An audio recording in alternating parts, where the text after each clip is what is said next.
Il est 8h30, heure de Jérusalem, 7h30, heure de Paris. C'est l'heure de la revue de la presse et des médias israéliens de ce dimanche matin. Et bien entendu, cette revue de la presse, ou en tout cas une partie de cette revue de la presse, est consacrée aux répercussions des conclusions du Conseil juridique du gouvernement à propos des affaires de Binyamin Netanyahou, des affaires judiciaires du Premier ministre. Et ce matin, l'immense majorité des quotidiens israéliens reviennent encore sur ces chefs d'accusation déposés jeudi par Avichai Mendelblit contre le Premier ministre. Le Israël Hayom déclare ce matin en titre: nous allons réfuter toutes les accusations lors de l'audition. Et c'est une déclaration, bien entendu, du Premier ministre israélien. Et dans son entourage, on affirme que le Likoud lance à plein tube sa campagne en expliquant que le Conseil juridique du gouvernement a cédé aux pressions de la gauche et que Gantz ne l'emportera que s'il est capable de se déguiser en droite israélienne, en droite nationaliste. Quant au Yediot Aharonot, il refute lui-même les arguments avancés par Binyamin Netanyahou dans sa déclaration de jeudi soir à la télévision israélienne. Les arguments de M. Netanyahou et les faits tels qu'ils sont rapportés dans l'acte d'accusation, titre le Yediot Aharonot ce matin en affirmant qu'il y a une nette différence entre les deux. Par exemple, dans le dossier 4000, lorsque le Premier ministre affirme qu'il y a eu 2 articles et demi en sa faveur sur le site Walla, eh bien le Yediot Aharonot, en se référant à l'acte d'accusation et aux soupçons qui pèsent donc désormais sur le Premier ministre, affirme qu'il s'agit là d'une mobilisation pleine et totale de ce site d'information célèbre en Israël en faveur du Premier ministre. Le Haaretz lui affirme, après avoir fait ses calculs, que la probabilité qu'un non-lieu intervienne dans les 3 dossiers après l'audition du Premier ministre est de 0,5%, donc quasiment infime. Les médias israéliens ont publié hier soir les premiers sondages réalisés par les instituts après la décision du Conseil juridique du gouvernement, et ces sondages révèlent un changement de tendance, certes nuancé mais existant. Selon le sondage par exemple de Cannes, la première chaîne de télévision, la chaîne publique de télévision israélienne, le bloc centriste de Benny Gantz et de Yair Lapid obtiendrait 37 mandats contre 29 au Likoud, et donc l'écart se creuse entre les deux grandes formations. Mais pour ce qui est des blocs, eh bien le bloc centriste épaulé par les Arabes devance pour la première fois le bloc de droite épaulé par les orthodoxes d'une petite tête, 61 pour le bloc centriste à 59 pour le bloc de droite. Et dans ce sondage, une autre question importante, qui est le plus apte à être Premier ministre? Eh bien cette question trouve pour la première fois depuis une dizaine d'années un autre nom que Binyamin Netanyahou. Binyamin Netanyahou n'obtient que 40%, celui de Benny Gantz, qui le devance légèrement, obtient 41%.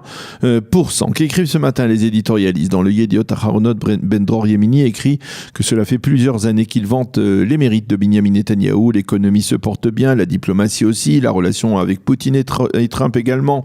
Netanyahou a des arguments solides contre la justice israélienne, écrit-il, mais au bout du compte, ces arguments ne peuvent masquer les erreurs commises et les égarements donc du Premier ministre, comme les relations avec le judaïsme américain qui sont dans une situation catastrophique, avec les Arabes israéliens également, l'incitation contre la gauche et contre la presse.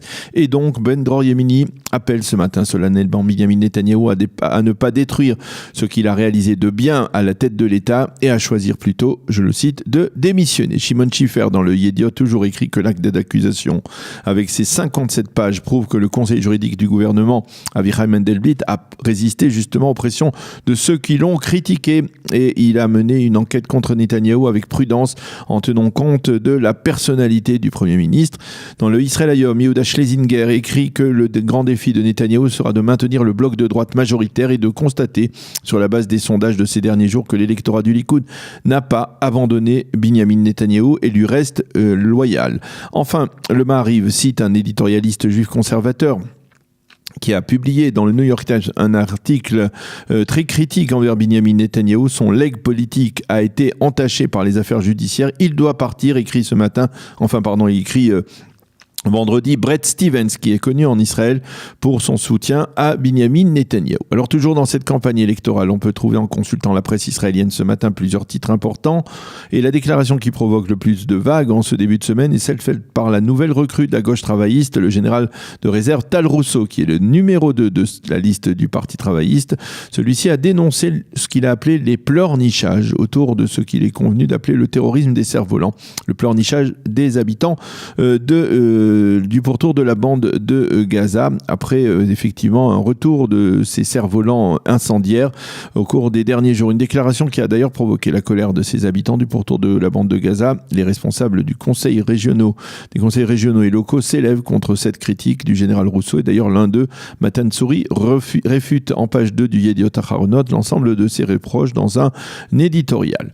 Les quotidiens se font également l'écho des déclarations plutôt surprenantes d'Avigdor Lieberman, qui accuse désormais le Likoud d'être un parti à moitié orthodoxe. Lieberman a certes réaffirmé durant le week-end qu'il ne siégera que dans un gouvernement conduit par Netanyahou, mais cela ne l'empêche pas donc de critiquer le Likoud. Le Israël Hayom souligne que le président de la Knesset, Yuli Edelstein, sera ce soir l'invité de la chaîne i24 News dans le cadre des commentaires sur le résultat du dernier sondage commun Israël Hayom i24 News, un sondage qui a été publié vendredi dans le quotidien gratuit israélien. Voilà donc pour la longue page électorale, et on peut dire même judiciaire, dans la presse israélienne. Les autres titres dans la presse et les sites d'information israéliens, le Israël Hayom mentionne en première page ce matin la profanation à Strasbourg du monument de la stèle, plus exactement du souvenir, érigé à l'endroit où se situait la grande synagogue de la ville avant la Shoah, une synagogue qui a été incendiée, détruite par les nazis. Les autorités strasbourgeoises, dont le maire qui était en Israël ce jeudi, ont dénoncé cet acte de profanation, tout comme le président de l'agence juive, Yitzhak Herzog.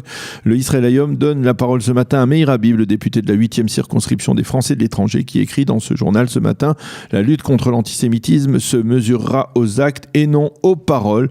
Et Meir Habib de rappeler que 13 juifs ont été assassinés en France parce que juifs depuis l'assassinat en 2006 d'Ilan Halimi. Voilà donc pour cette page liée à l'antisémitisme qui est toujours présent également dans les médias israéliens ces derniers jours. Le Maariv revient également sur les informations publiées en fin de semaine dernière sur des contacts existants entre le Soudan et Israël. Les autorités soudanaises ont démenti ces rumeurs. Le Maariv affirme qu'il y a eu, lors de la dernière conférence internationale de la sécurité à Berlin, une rencontre entre Yossi Cohen, le patron du Mossad israélien, et son homologue soudanais. Mais donc des Soudanais ont dément une telle rencontre. Et puis le Yediot Aharonot publie ce matin la très vive réaction des parents des 10 élèves de la Mechina de Bnei Tzion. Il s'agit de ces élèves qui ont trouvé la mort en mai dernier dans le flux du torrent de Nahal Tzafit, dû à une négligence de la part des dirigeants de cette Mechina, de cette année préparatoire. Une réaction à un post écrit par celui qui était le directeur de la Mechina, Yoel Kahn, et qui est désormais accusé de meurtre. Nous sommes devenus une société de bourreaux, avait-il écrit donc vendredi dans ce post, et les parents des 10 élèves n'ont pas du tout apprécié cette déclaration. Il n'y a pas de pardon possible pour un homme qui a fauté mais qui refuse de reconnaître ses fautes, affirment certains de ses parents. Et puis enfin, nous terminerons cette revue de la presse par un hommage. Les quotidiens israéliens rendent hommage à Oded Tehomi, l'un des plus célèbres acteurs de théâtre israélien qui est décédé vendredi à l'âge de 81 ans. Tehomi était acteur du théâtre Cameri depuis 1958. Il a interprété plus d'une centaine de premiers rôles au théâtre. Le président de l'État, Reuven Rivlin, lui a rendu hommage. Voilà donc pour cette revue de la presse et des médias israéliens, en vous rappelant que vous pourrez trouver sur notre application Studio Kalita l'intégralité de cette revue de la presse.